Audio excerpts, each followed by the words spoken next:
ایک روشن ضمیر نے کتنی پیاری بات کہہ دی، فرمایا چوتے غلا بدستاری بیا تنہا چے غمداری، چوتے غلا بدستاری بیا تنہا چے غمداری، مجاؤ از غیر حق یاری کہ لا فتح الا ہو، جب لا کی تلوار تیرے ہاتھ میں ہے، لا بت توڑتا ہے، لا غیر اللہ کے نقش مٹاتا ہے، لا مذہبی دکانداروں کا بزنس اجاڑتا ہے، لا جو تیرے لا بدستاری بیا تنہا چے غمداری۔ سمجھ رہے ہیں آپ؟ واقعی فارسی سمجھنا شروع کر دیا آپ نے، مجھے وہ پشتو سکھائے بغیر۔ چلو میں تو خوش تھا کہ اگر مجھے پشتو نہیں آتی تو آپ کو فارسی بھی نہیں آتی، لیکن آپ تو بازی لے گئے پھر۔ ماشاءاللہ بہت خوشی ہوئی۔ بیا تنہا چے غمداری، جب لا کی تلوار تیرے ہاتھ میں ہے تو سینہ تان کے آ ڈرتا کیوں ہے، مجاؤ از غیر حق یاری کہ لا فتح الا ہو، اللہ کے سوا کسی سے مدد نہ مانگ کہ اس کے سوا کوئی مددگار نہیں، اس کے سوا کوئی مشکل کشا نہیں، اس کے سوا کوئی حاجت روا نہیں، اس کے سوا کوئی بیڑے پار کرنے والا نہیں، اس کے سوا کوئی بیماریاں دور کرنے والا نہیں، اس کے سوا کوئی مرادیں پوری کرنے والا نہیں۔ جب مانگنا ہو تو اسی سے مانگ، جب رونا ہو تو اسی کے در پہ آنسو بہا، جب دامن پھیلانا ہو تو اسی کے در پہ دامن پھیلا، وعدہ پورا کرنا، ایاک نعبد و ایاک نستعین، ہم تیری ہی عبادت کرتے ہیں اور جزاک اللہ ہم تجھ سے ہی مدد مانگتے ہیں اور مانگتے رہیں گے۔ سیدہ عائشہ صدیقہ رضی اللہ تعالی عنہا نے بھی اللہ کے حضور اشک بہائے، اسی کو دل کی بات سنائی۔ الہ العالمین منافقین نے میرے خلاف جھوٹے الزامات عائد کیے ہیں، میری کردار کشی کی مہم چلا رکھی ہے، اگرچہ یہ بات نئی تو نہیں، مجھ سے پہلے بھی معصوموں کے خلاف یہ پراپگنڈا ہوتا رہا، لیکن جب موسیٰ پر الزام لگا تو نے ان کی برات کا اہتمام کیا، جب یوسف پر الزام لگا تو نے ان کی برات کا بھی اہتمام کیا، جب مریم پر الزام لگا تو نے ان کی برات کا بھی اہتمام کیا۔ میرے معبود، آج تیرے محبوب کی عائشہ اشک بار آئی ہے اور یہ فیصلہ کر کے آئی ہوں جب تک میری برات کا اہتمام نہیں ہوگا تیرے در سے سر نہیں اٹھاؤں گی، سجدے سے سر نہیں اٹھاؤں گی، کسی اور کے در پہ نہیں جاؤں گی، تجھ سے ہی مدد مانگتی ہوں، تجھ سے ہی درد دل کہتی ہوں۔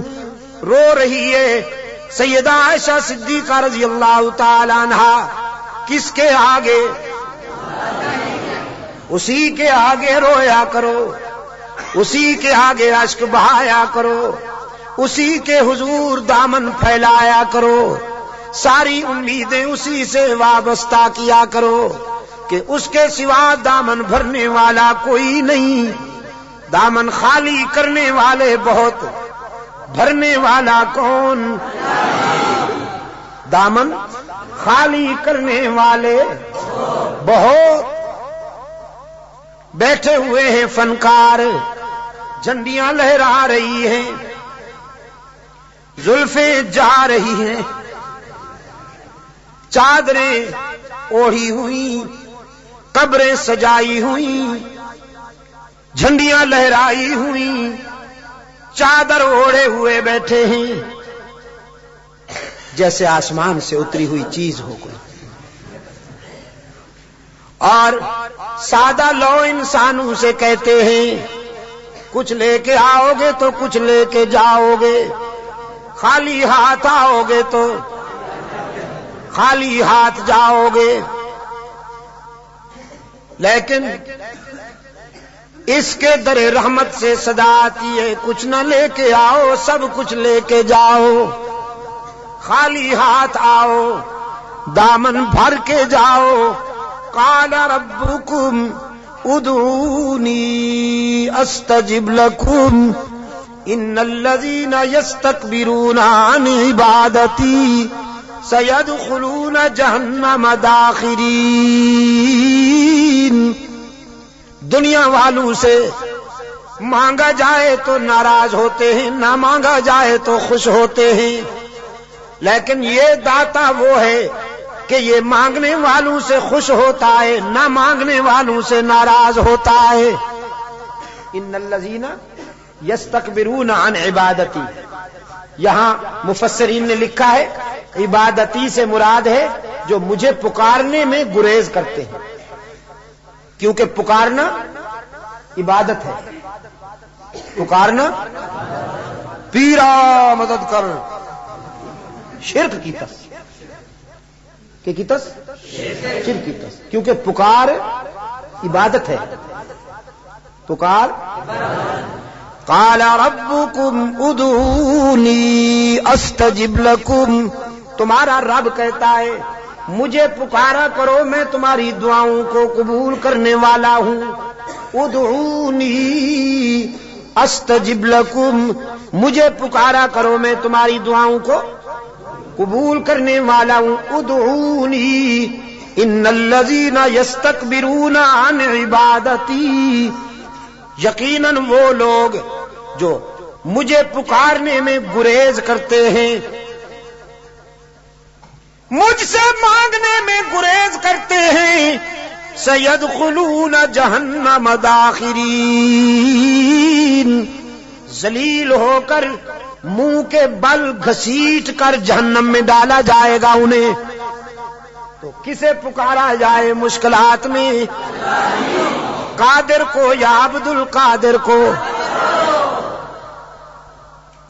ذرا حرارتیں فضا میں تحلیل کر دو، ہاں ذرا حرارتیں، یہ گرمی فضاؤں میں تحلیل کر دو، اور پھر اللہ سے دعا کرو کہ یہ فضائیں پھیل جائیں اور بھی کے بیماروں کو اللہ شفائے کاملہ عطا فرمائے۔ مشکلات میں کام آنے والا کون؟ روشن ضمیر نے کہا نہ مجھو از غیر حق یاری کہ لا فتح الا ہو، یقین دانم دری عالم کہ لا مسجود الا ہو، ولا معبود فی الکونین لا موجود الا ہو۔ کوئی مانے یا نہ مانے لیکن میرا تو ایمان ہے کہ اس کے سوا پوری کائنات میں کوئی مسجود نہیں، اس کے سوا پوری کائنات میں کوئی مسجود، نبی مسجود، رسول مسجود، تو پھر کاماں والی سرکار کیسے مسجود ہو گئی؟ سبحان اللہ۔ قرآن کریم میں جگہ جگہ پر فکر انسانی کو متوجہ کیا گیا ہے۔ کہ نیاز مندیاں، اپنی جبین کی نیاز مندیاں اللہ کے لیے وقف کرنی ہوں گی۔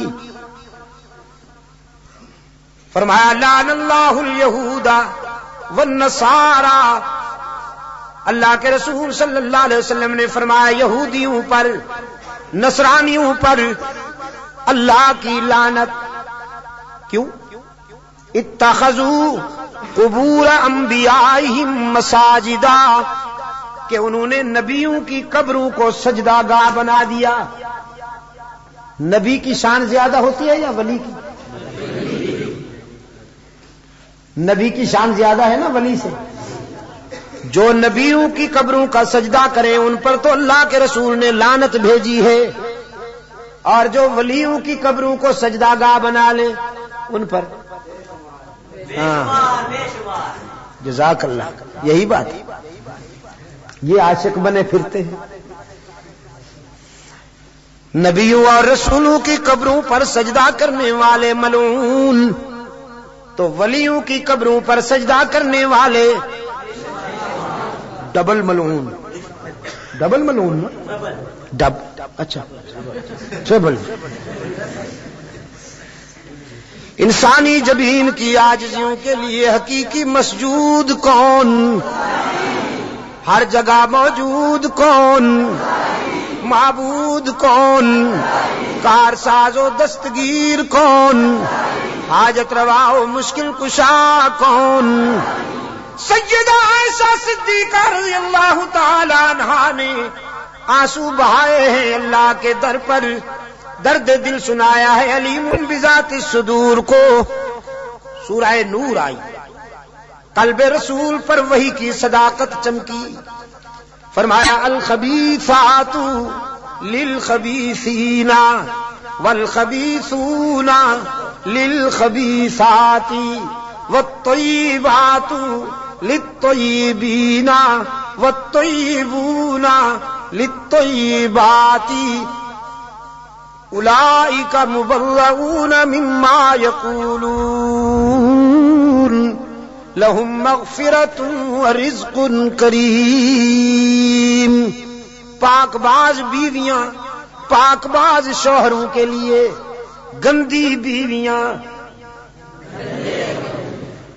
گندے شوہروں کے لیے، پاک باز شوہر پاک باز بیویوں کے لیے، گندے شوہر گندی بیویوں کے لیے قرآن ہے۔ آپ سمجھے کہ نہیں؟ قرآن اور کلام فطرت ہے یہ۔ اگر اپنی بیوی کو پاک دامن رکھنا چاہتے ہو تو خود بھی پاک دامن رہا کرو،